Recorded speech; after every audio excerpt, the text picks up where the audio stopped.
Good morning, my dear children. Welcome to science class. Children, today we are starting our book, science book, with chapter 1, crop production and management. So, इस chapter में हम पढ़ेंगे कि जो हम food खाते हैं उनका प्रोडक्शन कैसे होता है और उसका कैसे मैनेजमेंट होता है, उसके बारे में हम डिटेल स्टडी इस चैप्टर में समझेंगे. So let's start our discussion. So children, जैसे कि हम जानते हैं कि 10,000 BCE में पीपल क्या थे? नोमैडिक थे मतलब कि वो खानाबदोश का जीवन जीते थे.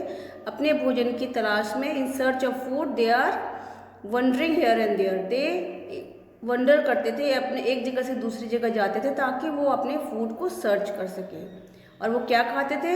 वे खाते थे रॉ वेजिटेबल, रॉ फ्रूट्स, कच्चे फल और कच्चे सब्जियां खाते थे. और साथ साथ वो एनिमल्स को भी हंट करते थे. They started hunting animals for their food. लेकिन धीरे धीरे उन्होंने क्या किया? क्रॉप का कल्टीवेशन स्टार्ट किया.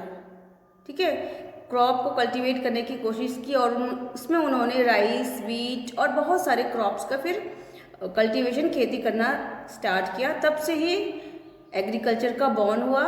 And when plants of same kind are cultivated at one place on a large scale, it is called a crop. Crop किसे कहते हैं? यदि हम एक ही तरह के प्लांट को कल्टीवेट करें एक जगह पे और बहुत लार्ज एरिया पे कल्टीवेट करें तो हम उस समय उसको क्या कहेंगे? तो हम इसे कहेंगे crop, right. For example crop of wheat. जैसे कि हम जानते हैं क्रॉप का प्रोडक्शन बहुत लार्ज एरिया पे होता है और एक साथ एक ही क्रॉप ग्रो करते हैं, तो हम उसे कहेंगे crop of wheat. Means that all the plants grow in the field are that of wheat. Wheat का क्रॉप होगा तो हम वीट का क्रॉप कहेंगे. उसी तरह पैडी होगा तो हम उसे बोलेंगे पैडी क्रॉप, राइट. अब क्रॉप की जब हम बात करते हैं तो हम क्रॉप को, इंडिया में जो क्रॉप है वो मेन रूप से दो तरह के क्रॉप्स होते हैं. एक होते हैं खरीफ क्रॉप्स, एक होते हैं रबी क्रॉप्स. तो खरीफ क्रॉप्स किसे कहते हैं? The crops which are sown in a rainy season are called kharif crops. जो रेनी सीजन में हम बोते हैं ऐसे क्रॉप को हम खरीफ क्रॉप कहते हैं. And the rainy season in India is generally from June to September. हम जानते हैं कि जून से सितंबर के बीच का समय कौन सा होता है? रेनी सीजन का होता है. और उस समय हम जो बीज बोते हैं तो उसे हम खरीफ क्रॉप कहते हैं. उसमें आते हैं पैडी मीन्स धान, मेज मीन्स मक्का, सोयाबीन, ग्राउंडनट मूंगफली, कॉटन मीन्स रुई. इन सब की जो खेती हम करते हैं वो कब करते हैं? जुलाई से सितंबर के बीच का समय में हम उसको बोते हैं तो उसे हम कहते हैं खरीफ क्रॉप, राइट. और रबी क्रॉप किसे कहते हैं? The crop grown in the winter season October to March are called rabi crops. Example of rabi crops are wheat, gram, pea, mustard and linseed. आप जानते हैं वीट क्या है? गेहूँ. पी मटर, मस्टर्ड सरसों, लिनसीड वो एक तीसी होता है, अलसी जिसे बोलते हैं, उसे कहते हैं लिनसीड. तो इस तरह के क्रॉप्स कब उगाए जाते हैं? अक्टूबर से मार्च के बीच में बोए जाते हैं. तो they are called kharif crop. Clear? So children, हमने जाना कि खरीफ क्रॉप और रबी क्रॉप्स क्या होते हैं. अब हम जानेंगे कि किसी भी क्रॉप प्रोडक्शन के लिए कौन कौन सी टेक्निक्स, एक्टिविटीज़ जो कि फार्मर को अडेप्ट करने पड़ते हैं ताकि वो क्रॉप का कल्टीवेशन आसानी से कर सके. So cultivation of crops involve several activities undertaken by farmer over a period of time. अलग अलग समय पे उसे कल्टीवेशन करने के लिए बहुत सारे एक्टिविटीज़ को यूज़ करने पड़ते हैं. जैसे कि दीज एक्टिविटीज़ और task are referred to agriculture practices which are listed below. तो नीचे आपको दिए हुए हैं कुछ एग्रीकल्चरल एक्टिविटीज़ जो कि फार्मर यूज़ करते हैं during the crop production. First वो क्या करते हैं? Preparation of soil. कभी भी कोई भी क्रॉप के प्रोडक्शन के लिए हमें पहले क्या करना पड़ता है? उस जो भी हमारा फील्ड है उसको प्रिपेयर करना पड़ता है. प्रिपेयर करने का मतलब है उसकी जो मिट्टी है उसको लूज़ करनी पड़ती है ना. उसको हल जोतना होता है. तो उस तरह से हम उसका प्रिपरेशन करते हैं. जब वो प्रिपेयर हो जाती है तब हम उसमें बीज बोते हैं। एडिंग मैन्योर्स एंड फर्टिलाइजर्स, इतना करने के बाद भी ये ज़रूरी नहीं कि आपके जो क्रॉप है वो बहुत अच्छे से उगे, इसके लिए आपको उसमें कुछ खाद और फर्टिलाइजर्स यूज़ करने पड़ते हैं। साथ साथ समय समय पे इरिगेशन करना पड़ता है। इसके साथ साथ उसके साथ जो क्रॉप के साथ कुछ एक्स्ट्रा वीड्स उग जाते हैं, एक्स्ट्रा प्लांट उग जाते हैं जिसकी हमें नीड नहीं होती है, उनकी वीडिंग करनी पड़ती है, उसको निकालना पड़ता है। देन जब क्रॉप प्रिपेयर हो जाता है तो फिर हम इसे हार्वेस्टिंग करते हैं। हार्वेस्टिंग के बाद थ्रेशिंग करते हैं। थ्रेशिंग के बाद फिर इसको स्टोर करते हैं। तो ये बेसिक प्रैक्टिसेस है फॉर द क्रॉप प्रोडक्शन। सो इसके बारे में हम एक एक करके एक एक टॉपिक पे हम डिटेल स्टडी करेंगे, right. So children, preparation of soil कैसे करते हैं? It includes ploughing and levelling. इसमें हल जोता जाता है और उसे लेवल किया जाता है। Ploughing and telling, process of loosening and turning of soil. Ploughing क्या है? सॉइल को लूज करने का एक तरीका है और उसको टर्न करने का तरीका है। एंड डन बाय प्लॉ, हल के द्वारा किया जाता है। आपने देखा होगा कि हल किस तरह का होता है, लकड़ी का बना होता है। प्रीवियस समय में फार्मर जिस तरह के हल यूज़ करते थे वो लकड़ी के बने होते थे। फिर धीरे धीरे plough are made up of iron also, फिर आयरन के भी उन्होंने बनाए। And allows the root to penetrate deeper easily. और प्लॉ करने से क्या फ़ायदे होते हैं कि जब हम प्लॉ करते हैं मिट्टी ढीली हो जाती है, लूज हो जाती है, तो जो भी हम प्लांट सो करते हैं तो उनकी जो रूट्स हैं वो आसानी से डीपली सॉइल के अंदर पेनिट्रेट हो जाते हैं। Soil is overturned and properly aerated by ploughing. Ploughing से सिर्फ वाटर ही नहीं जाते, मिनरल्स, जो भी सॉइल में मिनरल्स होते हैं, वाटर होते हैं, एयर होते हैं, वो सारे प्लांट को प्रॉपरली मिलते हैं। तो बहुत ज़रूरी है कि किसी भी पौधे को सो करने से पहले, बोने से पहले आपको उसका प्लोइंग करना, right. Children, you can see the picture of plough. ये है जो कि पहले यूज़ होता था वुडन प्लो, एंड ये आजकल जो यूज़ होता है आयरन प्लो, ठीक है। तो ये है हल जोतने का तरीका, और ये ट्रैक्टर वगैरह में भी यूज़ होता है आयरन प्लो। और इससे बहुत जल्दी कम समय में बहुत लार्ज एरिया को हम खेत जो है प्लोई कर सकते हैं, उसको हल जोत सकते हैं और उसकी मिट्टी को ढीली कर सकते हैं। लेकिन वुडन प्लो पहले एनिमल्स के द्वारा यूज़ करते थे और वो बहुत समय लेता था, ठीक है। सो चिल्ड्रन, एक और प्लो जो कि बहुत सिंपल टूल है जिसे हो बोलते हैं, ठीक है। जैसे सिंपल सबने देखा होगा, उसमें सिर्फ इस तरह से आयरन का आगे बेंट होता है, थोड़ा सा बना हुआ, और लकड़ी उसमें डला हुआ होता है, ठीक है। तो इसे हो कहते हैं। It is simple tool which is used for removing weeds and for loosening the soil. It has a long rod of would और आयरन।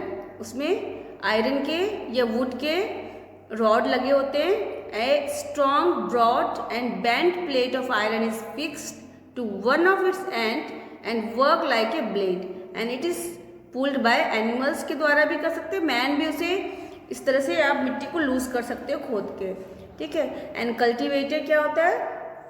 एक cultivator is a ploughing tool that has multiple blade. उसमें बहुत सारे blade होते हैं, वो आसानी से जो है बहुत सारे लार्ज एरिया को, जैसे कि हमने अभी देखा था कि किस तरह के जो आयरन के प्लो होते हैं वो उस तरह से लगे होते हैं ट्रैक्टर में, वो कल्टीवेट करते हैं बहुत लार्ज एरिया को, और इससे ह्यूमन का टाइम भी सेव होता है और लेबर मेहनत भी कम लगता है, ठीक है। तो ये है कल्टीवेटर, इसे कहा जाता है। सो चिल्ड्रन, जब सॉइल प्रिपेयर हो जाता है, उसका कल्टीवेशन, उसका प्लोइंग हो जाता है, इसके बाद मिट्टी ढीली हो जाती है और फिर उसके बाद लेवलिंग होती है। लेवलिंग करने के बाद उसको बिल्कुल स्ट्रेट किया जाता है, लेवल में किया जाता है। इसके बाद इसमें सोइंग किया जाता है। सोइंग मतलब बीज बोया जाता है। Sowing is the most important part of crop production. Before sowing good quality of seed are selected.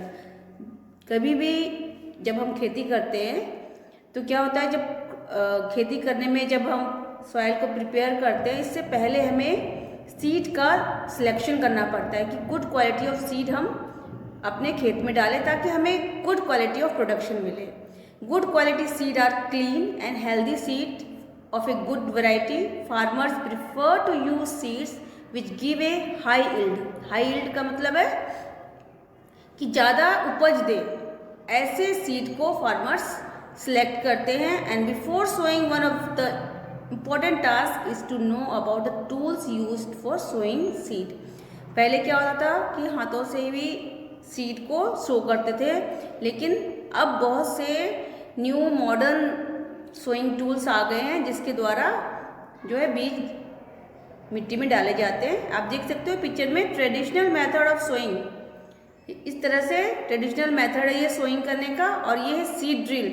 Seed drill ये मॉडर्न तरीका है जिसमें एक ही समय में जो है प्रॉपर दूरी पे, ये नहीं होता है कि एक बार सीड डाला फिर उसी के बिल्कुल एक साथ 3-4 सीड डाल दिए, तो ऐसे से क्रॉप का प्रोडक्शन सही नहीं होगा। ये प्रॉपर डिस्टेंस पे और इक्वल डिस्टेंस पे सीड को सो करता है, और जिससे कि क्रॉप्स को, प्लांट्स को प्रॉपर न्यूट्रिशन इक्वल अमाउंट पे सभी प्लांट्स को मिले। So children, now we will know about adding manure and fertilisers. अब हम ये मैन्योर और फर्टिलाइजर्स का यूज़ क्यों करते हैं, क्या ज़रूरत है हमें मैन्योर और फर्टिलाइजर्स के यूज़ करने की। सो चिल्ड्रन, हम जानते हैं कि all plant need sufficient supply of minerals. हर एक प्लांट्स को ग्रो करने के लिए प्रॉपर न्यूट्रिएंट मिलना ज़रूरी है ताकि वो अच्छे से ग्रो कर सके।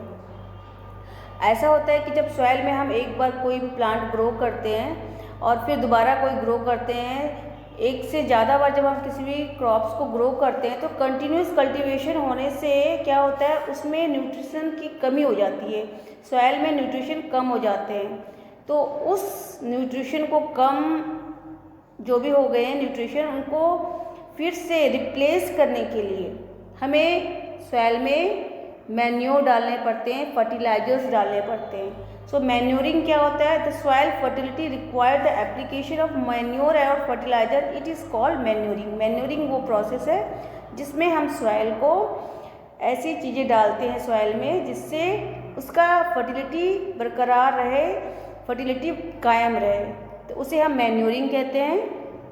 तो इसके लिए हम यूज़ करते हैं मैन्योर एंड फर्टिलाइजर। तो मैन्योर क्या होता है, the substance which are added to the soil in the form of nutrient for the healthy growth of plant is called manure and fertilisers. Example of fertilisers urea, ammonia, phosphate, sulphate and super phosphate. और manure कौन से होते हैं, manure होते हैं जो कि organic substance होते हैं। ठीक है, जो ऑर्गेनिक सब्सटेंस में कौन कौन से आते हैं, एक तो ये भी आते हैं कि डेड प्लांट्स, ये छोटे छोटे प्लांट्स जो होते हैं यदि आप मिट्टी में मिला दोगे और धीरे धीरे वो जो छोटे छोटे प्लांट्स होते हैं जो कि मिट्टी में मिलने के बाद वो भी as a fertiliser, as a मतलब उसकी फर्टिलिटी को, सॉइल की फर्टिलिटी को बढ़ा देते हैं। It enhances the fertility of the soil. और कंपोस्ट क्या होते हैं, कंपोस्ट होते हैं उसे हम, यदि हम बहुत सारे डोमेस्टिक वेस्ट हैं या एग्रीकल्चर में बहुत सारे जो वेस्ट होते हैं उसको हम किसी एक कंपोस्ट पिट पे एक बड़े से गड्ढे में डाल दें और उसको फिर ढक दे 3-6 महीने के लिए, और उसको 3 से लेकर 6 महीने तक यदि ढक दे तो धीरे धीरे ये जो डोमेस्टिक वेस्ट है वो बन जाएगा हमारा मैन्योर, हमारा एक तरह का खाद बन जाएगा, इसे हम ऑर्गेनिक खाद भी कहते हैं। ठीक है, तो ये मैन्योर जो होते हैं, ये कंपोस्ट जो होते हैं वो प्लांट्स की न्यूट्रिशन को, फर्टिलिटी को बढ़ा देते हैं। लेकिन ये देखा गया है कि ये जो कंपोस्ट होते हैं इनमें नाइट्रोजन, फास्फोरस और पोटाशियम की कमी होती है, और ये कमी को दूर करने के लिए हमें फिर कुछ फर्टिलाइजर्स भी यूज़ करने पड़ते हैं। फर्टिलाइजर्स एक्चुअली में क्या है, वो ऑर्गेनिक नहीं है, वो मैन मेड केमिकल सब्सटेंस है। ठीक है, and farmers generally prefer to use of the inorganic chemical fertilisers like urea, ammonium sulphate, super phosphate, NPK जिसमें नाइट्रोजन, फास्फोरस और K से पोटाशियम, के जो होता है वो उसका शॉर्ट फॉर्म होता है, सिंबल होता है पोटाशियम का, P जो है फास्फोरस का सिंबल होता है, और N जो है नाइट्रोजन का सिंबल होता है। तो NPK यूज़ करते हैं और इसके लिए उन्हें फर्टिलाइजर इनऑर्गेनिक सब्सटेंस का यूज़ करना पड़ता है।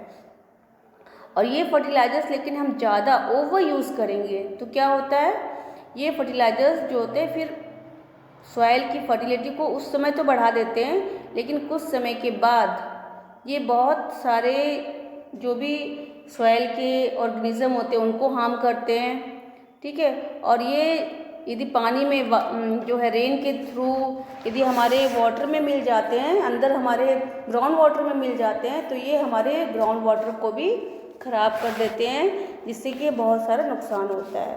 ओके, सो यदि आपसे पूछा जाए what is the difference between the fertiliser and the manure, तो आप क्या कहोगे? Fertiliser is an inorganic salt. ये इनऑर्गेनिक है, मतलब ये नेचुरल चीज़ों से नहीं बना है, ये केमिकल वाली चीज़ों से बना है, इसलिए हम इनऑर्गेनिक सॉल्ट कहते हैं। और मैन्योर क्या है? It is a natural substance obtain by the decomposition of cattle dung, human waste, plant residue. Plant की जो भी बच जाते हैं, जो भी पार्ट्स बच जाते हैं, यूज़ नहीं होते हैं, कैटल डंग, कैटल जो गोबर होती है, उनको उन सब से डिकम्पोज होने के बाद मैन्योर बनता है। A fertiliser is prepared in factories, जैसे कि हम जानते हैं फर्टिलाइजर कहाँ प्रिपेयर होते हैं? फैक्ट्रीज में प्रिपेयर होते हैं, क्योंकि ये क्या होते हैं? मैन मेड होते हैं। और मैन्योर कहाँ होते हैं? ये तो फील्ड में भी प्रिपेयर कर सकते हो, फील्ड में ही एक बड़ा सा पिट बना के उसमें भी प्रिपेयर कर सकते हैं। A fertiliser does not provide any humus to the soil, ठीक है। ह्यूमस क्या होता है? ह्यूमस सॉइल के ऊपर लेयर होती है, बहुत सारे प्लांट्स के वेस्ट जो होते हैं ना, पत्तों के सूखने के बाद, गलने के बाद, जो सॉइल की सबसे ऊपरी परत पे ह्यूमस रहता है, वो बहुत हल्के होते हैं और ये क्या करते हैं?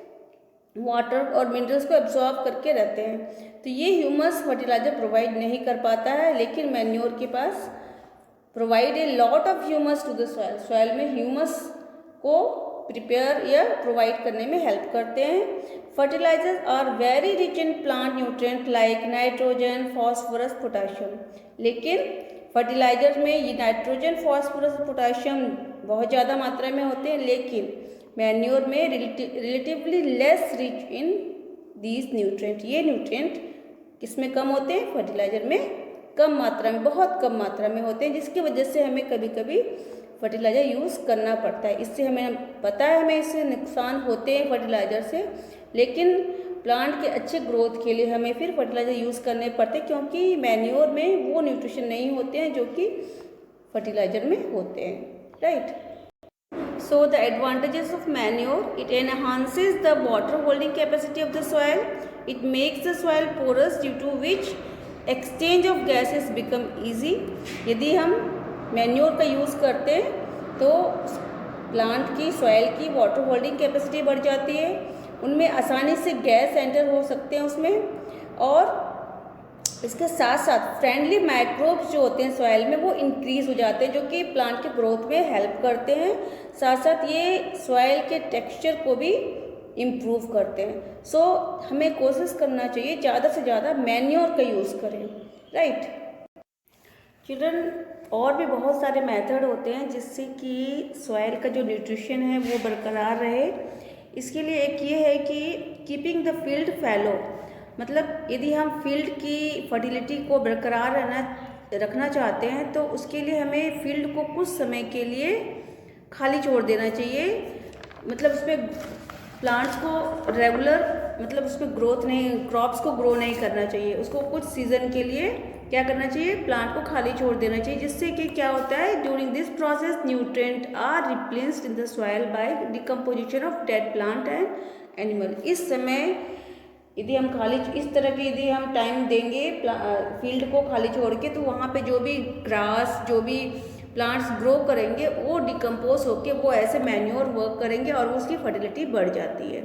दूसरा तरीका यह है कि crop rotation method. In this method हम we grow 2 and more crops alternatively on the same land in the same season. एक ही सीजन में हम एक साथ एक से ज़्यादा क्रॉप्स ग्रो करें, एक ही बार में एक ही फील्ड पे हम एक से ज़्यादा क्रॉप्स ग्रो करें, तो इसे हम बोलते हैं crop rotation. For example, after growing wheat for the season, a legume crop like peas, gram and groundnut is grown on the same field. जैसे कि पहले गेहूँ उगा लिया, इसके बाद हमने क्या किया?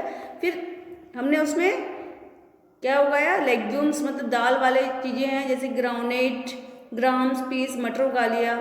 फिर क्यों ऐसा करना चाहिए? क्योंकि the roots of these legume plant have nitrogen fixing bacteria called rhizobium.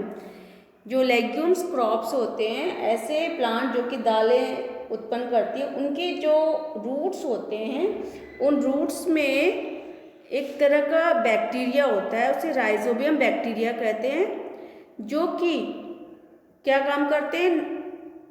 Soil में नाइट्रोजन देने का काम करते हैं। ये बैक्टीरिया क्या करते हैं?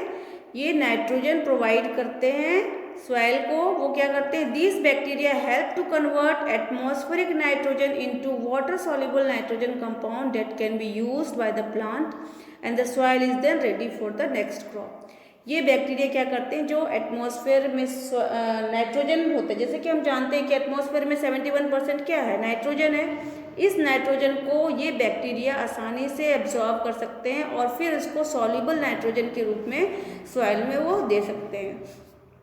प्लांट्स और हम जो है, एनिमल्स और प्लांट्स जो है, नाइट्रोजन को डायरेक्टली एटमॉस्फेयर से नहीं ले सकते हैं। हालांकि नाइट्रोजन बहुत ज़्यादा है एटमॉस्फेयर में, लेकिन हम डायरेक्टली उसे अपने बॉडी में, ये प्लांट उसे अपने अंदर एब्जॉर्ब नहीं कर पाती है। इसके लिए उसे क्या करना पड़ता है? वो प्लांट्स के द्वारा ही वो नाइट्रोजन एब्जॉर्ब करती है, और इसके लिए ये राइजोबियम बैक्टीरिया क्या करती है? वो आसानी से एटमॉस्फेरिक नाइट्रोजन को यूज़ करके फिर उसे कन्वर्ट कर देती है सॉल्युबल नाइट्रोजन कंपाउंड में, जिससे कि फिर प्लांट की फर्टिलिटी बढ़ जाती है और फिर वो हम नेक्स्ट क्रॉप उसमें उगा सकते हैं। Clear? Okay children, in next video we will know about irrigation. जो हमने 2 प्रैक्टिसेस पढ़ लिया है, अब हम नेक्स्ट प्रोसेस जो है हमारा जो प्रैक्टिस है क्रॉप प्रोडक्शन के लिए, जो जो एक्टिविटीज़ है उसमें इरिगेशन आता है। इरिगेशन के बारे में हम नेक्स्ट वीडियो में डिस्कस करेंगे। Till then bye bye, thank you.